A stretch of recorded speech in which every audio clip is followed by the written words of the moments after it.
My top tips would be, if you're offered a chance to work on a MOOC, go for it. It's a new experience.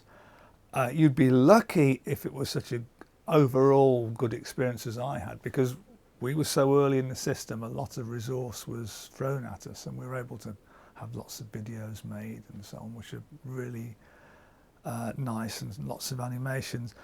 There's pressure these days that MOOC should reuse as much existing material as possible. You know, it's mining the stuff we've got from the old BBC days here at the OU, and fine, that's a resource, we should use it, but it must be frustrating if that's all you can do. So I'm not sure that MOOC production this year would be as great an experience as it was 2 years ago, but I'd still advise people to go for it, and once it's up and running, stay with it, because the learners really do value the chance to chat with you online. We used to interact with students at the Open University quite a lot. The level 1 students had a residential school. Their chance to spend a week with fellow students, have breakfast together, go in the lab, go in the lecture theatre, share each other's problems, realise that the issues that they're dealing with are shared by others, and you'd see the penny dropping and how valuable it was. And for geology, you do field work, for other sites you do lab work, and we've stopped almost all of that. One way to readdress that loss is to interact online, and not just forum questions. If you can talk to people, well, if they can see you chatting with other people, it's just a way of communicating better.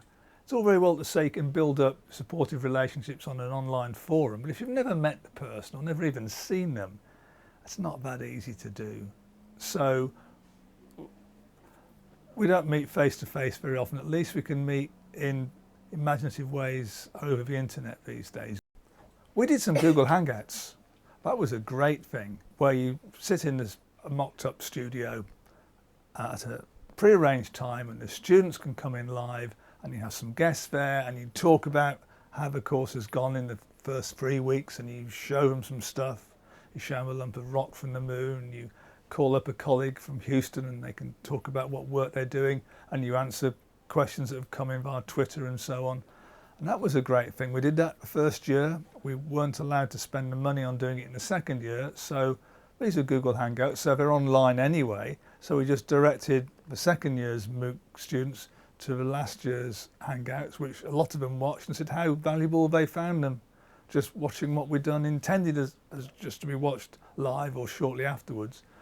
But even last year's stuff was appreciated by students. So, but there are a lot of things you can do, and we're going to try and bring these Hangouts back when we've got a studio that doesn't cost so much money to set up each time. If it's just self-drive, you go in there, turn it on, talk to the world. This day and age, it should be easy to do that. So I think we should be doing more of that.